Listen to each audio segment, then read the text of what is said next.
Chiropractic neurologists are trained to implement many different types of therapies in addition to chiropractic, such as physical therapy, occupational therapy, speech therapy, cognitive exercises, vestibular rehabilitation, and more.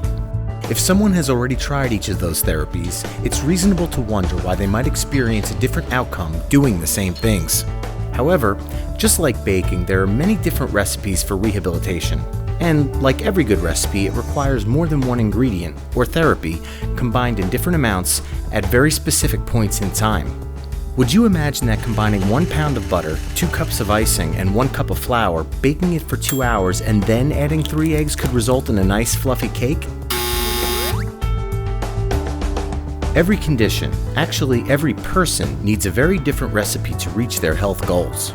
Like baking a cake, therapies need to be performed in the proper order and in the correct amounts to produce the desired outcome.